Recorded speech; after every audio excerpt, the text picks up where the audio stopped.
आज की इस विराट मुख्तार रैली में इस कार्यक्रम की अध्यक्षता कर रहे इस चूरू जिले के अंदर हमारे सबकी अगुवाई करने वाले हमारे जिलाध्यक्ष पंडित धर्मवीर जी, इस चूरू जिले के जन जन की पहचान, जिनकी सरलता, सौम्यता और ईमानदारी की दुहाई देते हम गौरवान्वित हो जाते हैं। ऐसे हमारे चूरू जिले के शानदार किसान नेता राम सिंह जी कस्बा साहब इस चूरू जिले की राजनीति में मेरे रथ की सारथी की भूमिका में रहने वाले भाई हरलाल जी, अभी भी जिस नौजवान का जज्बाती भाषण आपने सुना, रतनगढ़ के तेज तर्रार विधायक भाई अवनेश जी,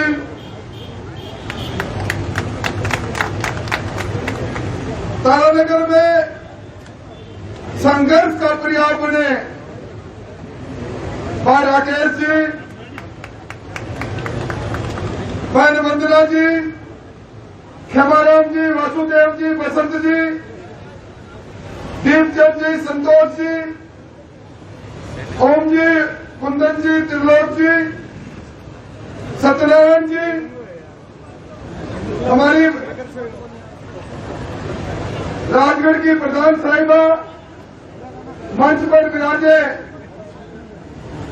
सभी पार्टी के दायित्ववान कार्यकर्ता बंधुओं और इस तपत में, इस गर्मी में आज सुबह से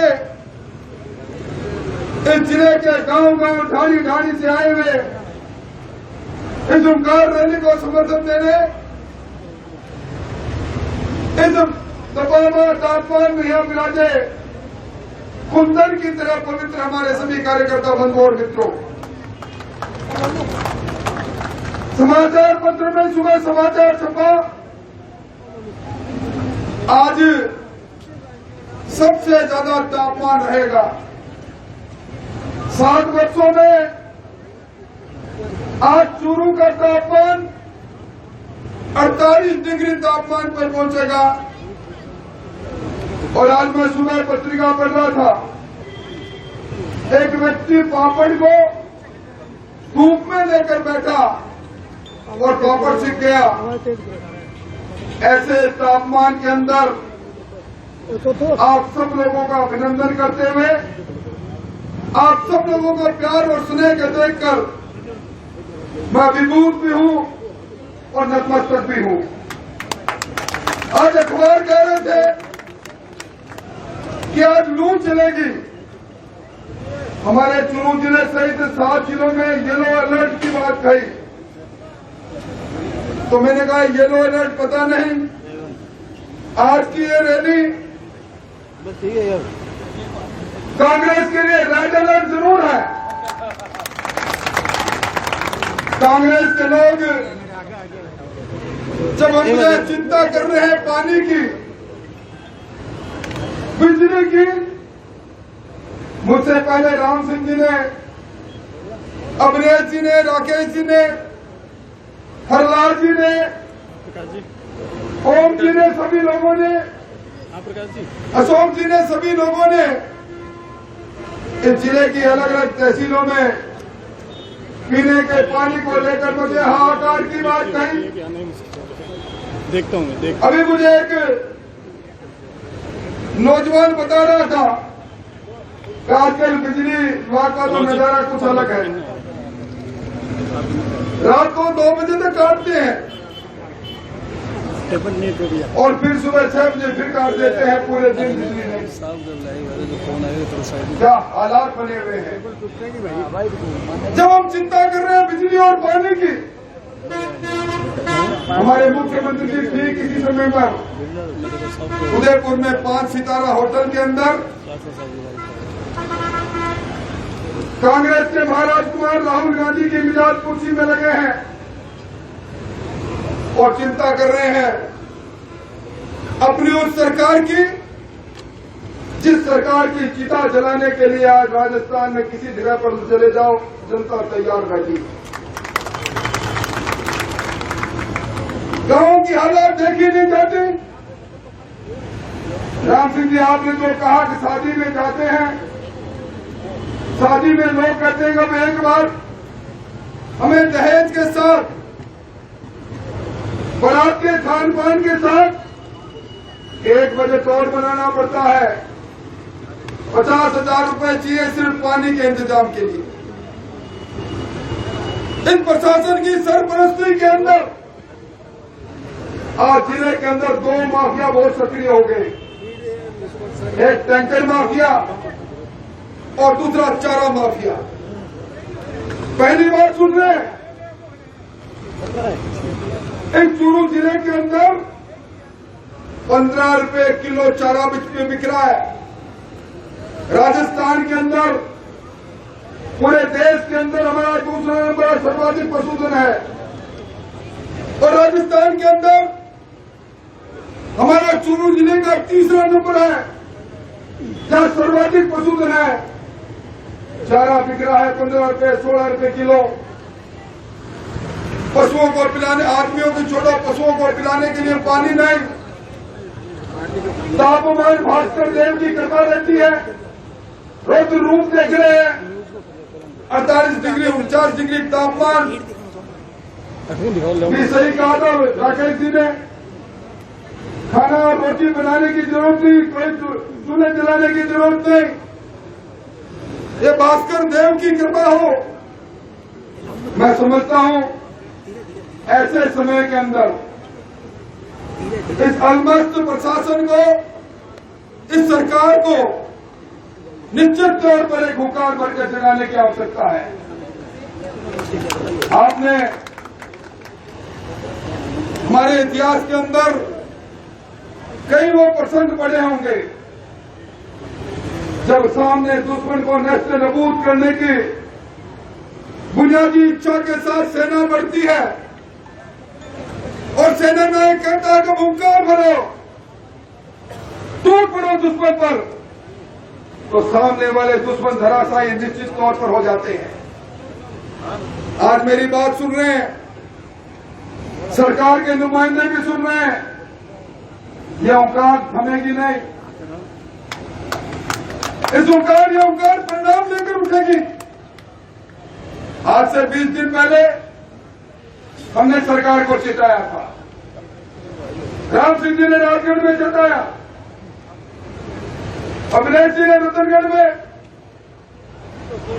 तारानगर में खाली मटका लेकर ये नौजवान राकेश निकला। विधानसभा में संतोष ने कहा, सरदार सर में अशोक पिंचा ने चेतावनी दी, हमने सबने चेतावनी दी थी। हम 20 दिन का समय दे रहे हैं। बिजली और पानी, इन दोनों को लेकर जिस प्रकार की हालात है, मैं समझता हूं कितनी बड़ी घोषणाएं हुई थी। 50 यूनिट तक की बिजली हमारे मुख्यमंत्री जी ने बजट में कहा कि इसका बिल नहीं आएगा। 200 यूनिट तक की बिजली में 2 रुपया और 3 रुपया प्रति यूनिट उन्होंने अनुदान देने की बात कही। क्या नया तरीका निकाला है।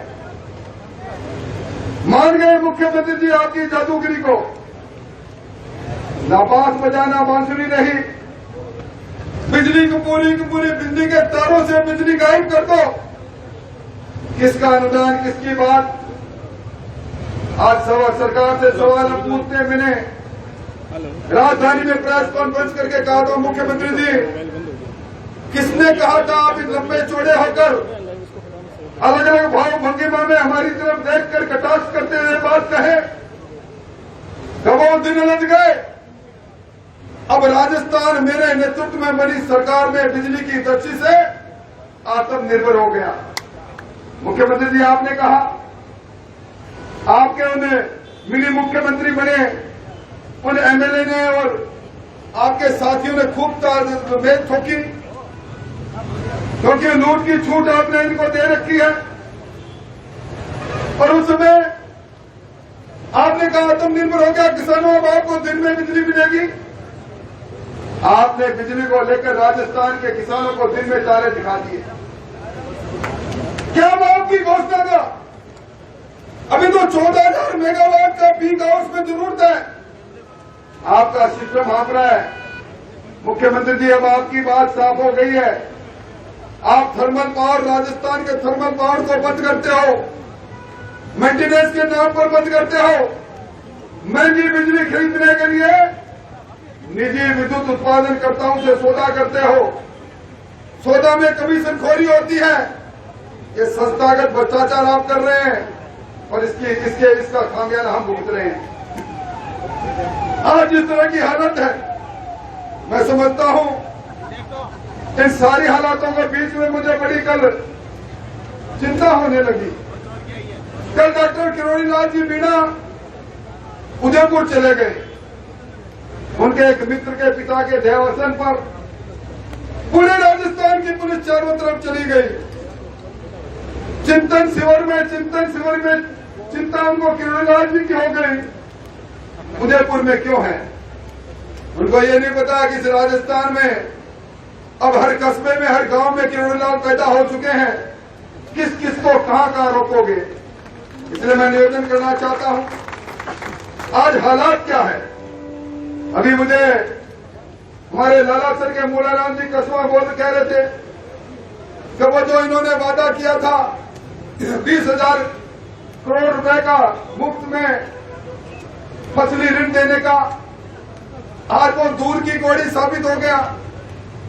एक नौजवान कह रहा था हमारी प्रधानमंत्री फसल बीमा योजना का पैसा नहीं मिला, इस सरकार ने राजस्व नहीं दिया, अपना हिस्सा नहीं दिया, प्रीमियम में इनका भी हिस्सा है। और कानून व्यवस्था की तो मैं बात ही क्या करूं, क्या बात करूं? भाइयों, पर एक निवेदन जरूर करूंगा कि जब हाथी निकल जाता है तो फिर उसकी पूंछ की ज्यादा चिंता नहीं करनी चाहिए। कितना महीना निकल गया? 42 महीने की पुरानी सरकार हो गई। 7 महीने सरकार की उम्र थी, आखिरी 3-6 महीने चुनाव के आचार संहिता में निकलेंगे। ये जो अधिकारी जो मैं कह रहे हैं कि हम आपकी बात सुनेंगे, आप यहां आ जाओ, उसके बाद 4-6 महीने बाद में ये अधिकारी आप लोगों के सामने हमारी लीलो चौकों में लग जाएंगे, क्योंकि इनको पता है।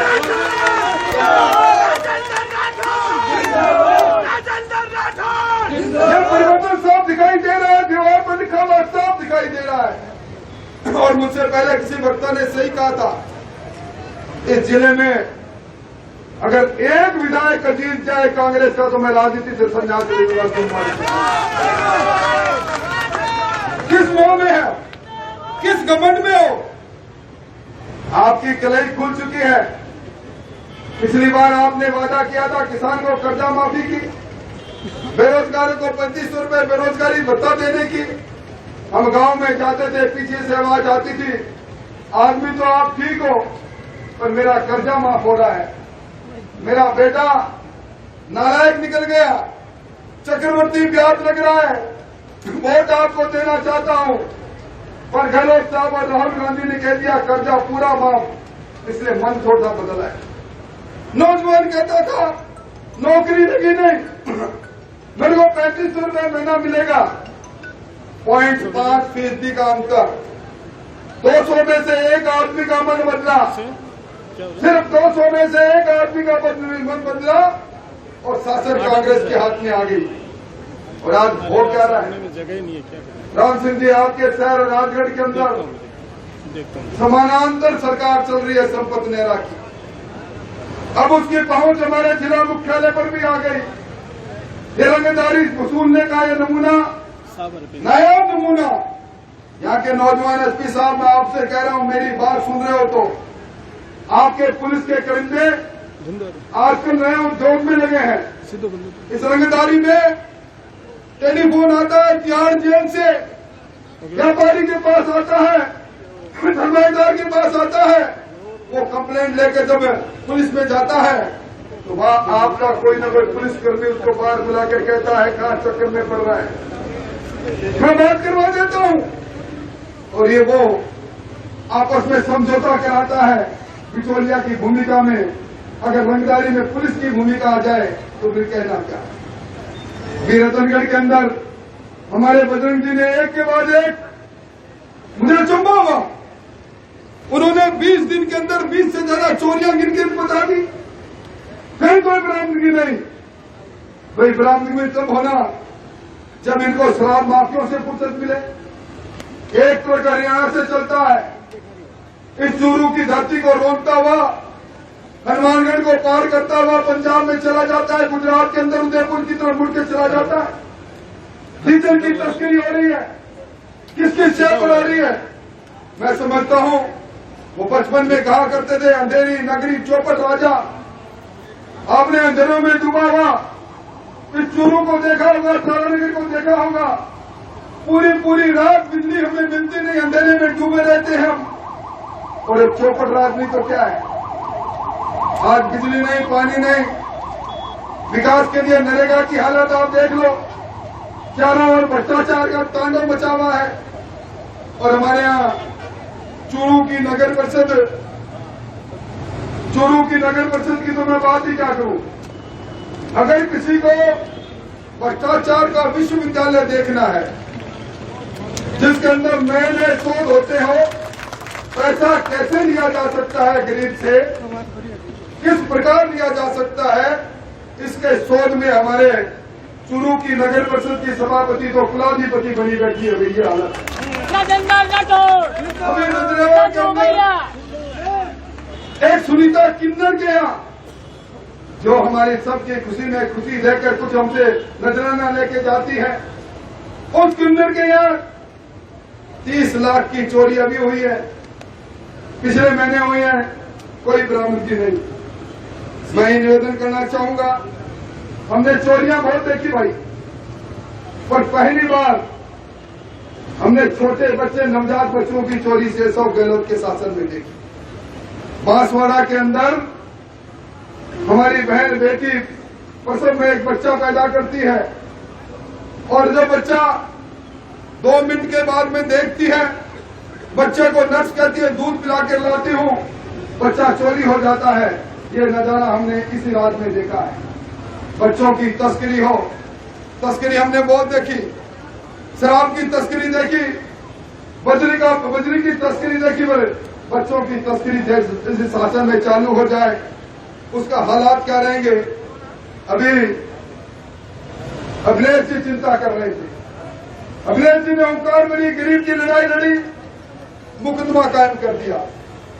या विष्णुदत्त बिश्नोई इस व्यवस्था से, भ्रष्टाचार की व्यवस्था से, मैं हर महीने पैसा देने की व्यवस्था से जब ईमानदारी का प्रतीक बने अलग हो गए, उनको मजबूरी से आत्महत्या करनी पड़ी। हम सब लोगों ने हुंकार भरी वो मुकदमा कायम मेरे पर भी कर दिया। ये मुकदमों से डरा नहीं सकते, चाहे वो बीकानेर के कार्यकर्ता हो, चाहे वो दूसरी जगह के कार्यकर्ता हो। गहलोत साहब, आपकी जेल कचहरी हमने बहुत बार देखी है, आपकी लाठी आपकी गोली में कितना दम है ये भी हमने देखा है, पर आपकी लाठी आपकी गोली के विरुद्ध में जनता की बोली उठी है, जनता बोल उठी है, जनता की बोली आपकी गोली पर भारी पड़ेगी। इसलिए मैं चेताने आया हूं कि अब भी समय है, किस प्रकार का वातावरण बना है। अभी मुझसे पहले बात चली थी एक दमन बाड़ी के विधायक की, 26 फ्रैक्चर करता है, बड़ी गर्मित मुद्रा में मुख्यमंत्री जी बुलाते हैं, एसी गाड़ी में बैठाते हैं और कहते हैं ले जाओ इसको, और वहां से पुलिस सीधा आज भी एयर कंडीशन एक हॉस्पिटल के कमरे के अंदर वो फिराते हैं। 2 तरह के इंडियन पैनल कोड और गहलोत पैनल कोड इस राजस्थान में चल रहे हैं। इस सब का मुकाबला हमें सबको करना है और मैं उन सारी बातों का जिक्र करके समय जाया नहीं करूंगा, पर एक कर्जा माफी के नाम पर अब हमारे यहाँ पर एक बहुत कहर हो रहा है। मैं चेतावनी देना चाहता हूं, जिन किसानों ने नेशनलाइज बैंक से केसीसी बनाई, ग्रामीण बैंक से केसीसी बनाई, जिनका ओवरड्यू है, उनके सबके खाते एनपीए हो गए। 9,000 से ज्यादा किसानों की जमीनें नीलाम हो गई। 1,20,000 किसानों के जमीनें नीलाम होने की ओर आगे बढ़ रही है। सरकार की कल्ला कमेटी जो बनाई थी वो अल्लाह को प्यारी हो गई। इस सरकार को न किसानों की चिंता, न बेरोजगारों की चिंता। इसलिए भाइयों, आज हम सब लोग उपकार भरने आए हैं। अभी आप सब लोगों की आज्ञा लेकर हम प्रशासन को जितनी बातें यहां मंच से कही गई, जो बातें यहां कही गई, उन सारी बातों को लेकर हम प्रशासन को बात करेंगे। अभी मुझे हमारे एक पार्षद महोदय ने चिट्ठी भेजी है कि आप चूरू में आपके खुद के निर्वाचन क्षेत्र की पूनिया कॉलोनी की वो 25 से 30 चोरियां, जिनमें चोर आपके कैमरों के बीच में दिखाई दे रहे हैं, पर पुलिस और चोरों के गश्तों ने कुछ नहीं किया, वो तो बताया ही नहीं। मैंने कहा भी जहां चोर और उचक्के सरकार के संरक्षण में काम करें, जहां झूठ और लूट की सरकार हो, वहां इस सरकार को होश तब आएगा जब वोट की चोट से इस सरकार को हम नस्त-ए-नबूद कर देंगे, वो वक्त आएगा। इसलिए भाइयों, मेरा आपसे निवेदन है कि ये जो हर जगह पर गरीब के डीसीआर के नाम पर लूट हो रही है, बिजली आ नहीं रही, इन सब का मुकाबला करने के लिए हम सबको काम करना पड़ेगा। और ये जो आज का तापमान है, उसी तरह का तापमान अपने जिगर में लेकर हमें आगे की लड़ाई के लिए तैयार होना पड़ेगा। अगर आप सहमत हो तो आप आत्मा से दोनों हाथ उठाकर कहिए कि इस करो और मरो के युद्ध में साथ रहेंगे और साथ चलेंगे। अभी आप सबकी आज्ञा से हमारा शिष्टमंडल अभी ज्ञापन देने जाएगा। मेरा निवेदन है, आगे की रणनीति के लिए हमें यहाँ से हम घोषणा करेंगे। और एक निवेदन करना चाहता हूँ, बीकानेर के कार्यकर्ताओं को गिरफ्तार करने की कोशिश अगर सरकार ने की, तो आज हम सब उनका कसूर क्या था? सिर्फ ज्ञापन देने गए थे, बिजली का ज्ञापन। कार्यकर्ताओं पर मुकदमा बनाकर अगर कोशिश की, तोहमत उठाई, तो सरकार की ईंट से ईंट बजा देंगे, ये मैं चेतावनी देना चाहता हूँ। इसलिए आप सब लोगों से निवेदन है, हम लोग आपकी भावनाओं के ज्ञापन को लेकर जा रहे हैं, आगे की रणनीति बनाएंगे। आप सब लोग तब तक यहीं बने रहे। आवाज दो, आवाज दो, श्री गरीब सरकार को, श्री गरीब सरकार को बिजली पानी दे न सके, बिजली पानी दे न सके, जो सरकार निकम्मी है, जो सरकार निकम्मी है, जो सरकार निकम्मी है,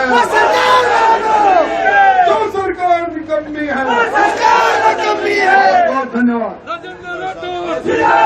ओम जी साहब से भी निवेदन करूंगा, हमारे साथ चले। ओम जी साहब, आप यही रहेंगे भाई।